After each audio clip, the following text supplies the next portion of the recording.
Hai, Assalamualaikum warahmatullahi wabarakatuh. Buat yang belum tahu saya, nama saya Wahyu Dayat. Teman-teman bisa manggil saya Mr. Wahyu. Pada video ini saya akan menjelaskan tentang akhlakul karimah dan macam-macam akhlakul karimah.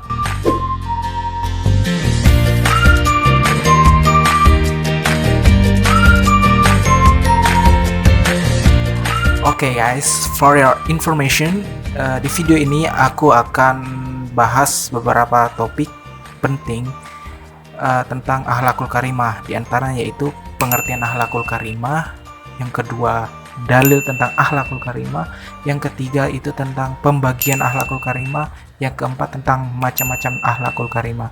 Oke guys, stay and check it out. Yang pertama yaitu pengertian akhlakul karimah. Kata akhlakul karimah sendiri itu adalah gabungan dari dua kata, yaitu akhlak dan karimah. Secara bahasa, kata akhlak berasal dari bahasa Arab yang artinya tabiat, budi pekerti, serta kebiasaan. Secara istilah, akhlak sendiri memiliki arti yaitu suatu keadaan yang melekat pada jiwa manusia, yang daripadanya itu lahirlah perbuatan yang mudah tanpa melalui proses pertimbangan, pemikiran, ataupun penelitian. Dan jika keadaan tersebut melahirkan sesuatu yang baik, maka hal itu disebut akhlakul karimah. Namun sebaliknya, jika perbuatan tersebut menghasilkan perbuatan yang buruk, maka disebut dengan akhlak mazmumah. Oke, sekarang yang kedua yaitu kita membahas tentang dalil-dalil akhlakul karimah. Salah satu keindahan ajaran Islam ini yaitu sangat mendorong penganutnya untuk selalu melakukan kebaikan dan berakhlak dengan baik. Hal ini ditunjukkan oleh hadis Rasulullah SAW. Di antaranya yang pertama, inna min ahabbikum ilayya wa aqrabikum minni majlisan yaumal qiyamati ahasinakum akhlaqan. Sesungguhnya orang yang paling aku cintai di antara kalian dan yang paling dekat tempat duduknya dengan aku di hari kiamat nanti ialah orang yang paling baik akhlaknya. Juga di hadis lain Rasulullah SAW juga bersabda, innama bu'istu liutammima sholihal akhlaq. Tidaklah aku diutus ke muka bumi ini melainkan yaitu untuk menyempurnakan akhlak. Oleh karena itu teman-teman, akhlak yang baik atau akhlak yang mulia sangat ditekankan dalam ajaran agama Islam, yang mana akan kita gunakan ketika kita berhubungan dengan Allah, hablum minallah, dan dengan manusia, hablum minannas. Dan dengan akhlak yang baik juga, maka akan tampak kesempurnaan dan keindahan dari agama Islam, baik dari sisi akidah, ibadah, maupun sisi adab. Dengan semakin kokoh dan kuat akidah ataupun keimanan seseorang, maka seharusnya akhlaknya juga akan semakin baik, ataupun perilaku-perilaku kesehariannya juga semakin baik, karena telah disebutkan dalam hadis Rasulullah SAW bersabda, akmalul mu'minina imanan ahsanuhum khuluqan. Orang mukmin yang paling sempurna imannya ialah orang yang paling baik akhlak dan budi pekertinya. Oleh karena itu, jikalau kita telah belajar banyak ilmu tentang agama, namun akhlak kita masih kurang, maka kita harus waspada dan introspeksi. Mungkin ada yang salah ketika kita belajar ataupun mengamalkan agama tersebut. Baik teman-teman, sekarang saya akan menjelaskan tentang macam-macam akhlakul karimah. Macam-macam akhlakul karimah sangatlah banyak. Di antaranya yaitu ada pemaaf, taubat, amanah, gigih, dan sabar. Namun pada video ini saya akan menjelaskan 3 poin saja. Yang pertama ada pemaaf, yang kedua taubat, yang ketiga amanah. Oke teman-teman, silakan disimak video selanjutnya. Nah, sifat yang pertama yaitu al-afwa atau pemaaf. Secara bahasa Arab, al-afwa artinya ampun, penghapusan, atau anugerah. Secara istilah, pemaaf dapat kita artikan yaitu sikap suka memaafkan kesalahan orang lain tanpa mempunyai rasa dendam, benci, ataupun keinginan untuk membalas kesalahan tersebut. Rasulullah Shallallahu Alaihi Wasallam menganjurkan kepada kita umat manusia agar selalu meminta maaf apabila kita mempunyai kesalahan ataupun memberi maaf kepada orang yang pernah melakukan kesalahan kepada kita. Karena sejatinya di dalam dunia ini semuanya pasti pernah melakukan kesalahan. Karena kesalahan itu adalah fitrah semua manusia.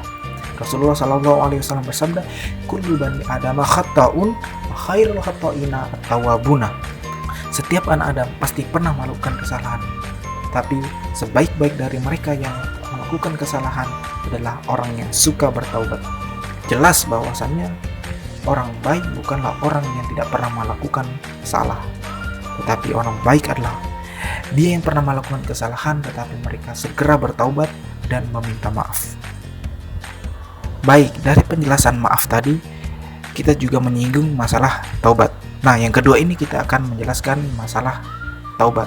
Taubat secara bahasa artinya kembali, yaitu kembali dari segala hal-hal yang dilarang oleh Allah dalam agama Islam ini.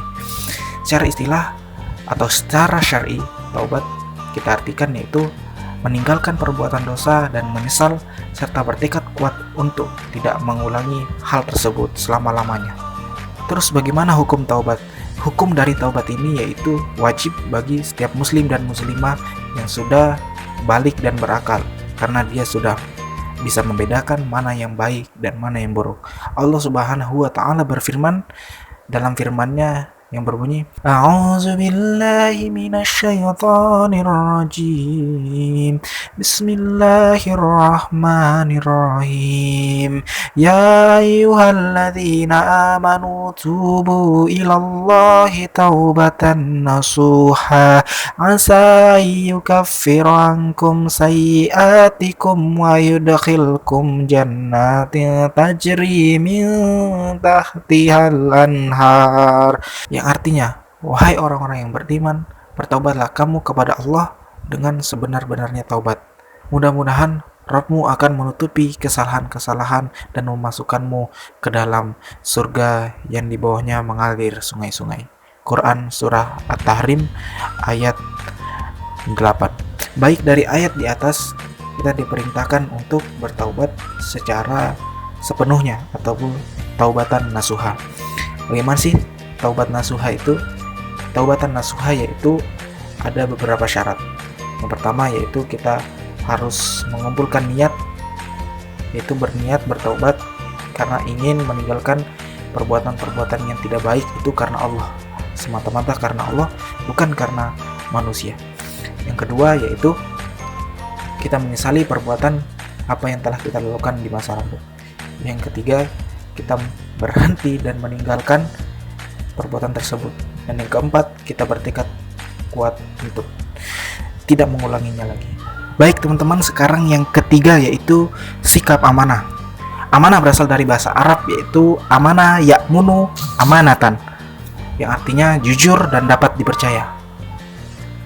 Secara istilah, amanah dapat diartikan adalah sesuatu yang harus dipelihara dan dijaga agar sampai kepada pemiliknya.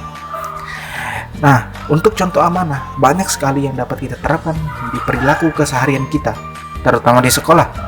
Yang pertama, yaitu datang ke sekolah tepat pada waktunya dan tidak boleh terlambat. Yang kedua, kita juga bisa melaksanakan piket sesuai dengan jadwal kita. Jadi apabila kita tidak melaksanakan piket sesuai jadwal kita, maka itu dianggap kita tidak menjalankan amanah. Yang ketiga, ini yang sangat penting, yaitu kita harus juga belajar dengan baik dan rajin. Karena belajar dengan baik dan rajin itu adalah salah satu amanah dari orang tua yang dipercayakan kepada kita, agar kita menjadi anak yang baik dan berguna. Oke, mungkin cukup sekian video pembelajaran pada kali ini. Saya harap teman-teman dapat memahami dengan baik dan mudah apa yang telah saya sampaikan. Akhir kata, saya ucapkan terima kasih. Wassalamualaikum warahmatullahi wabarakatuh.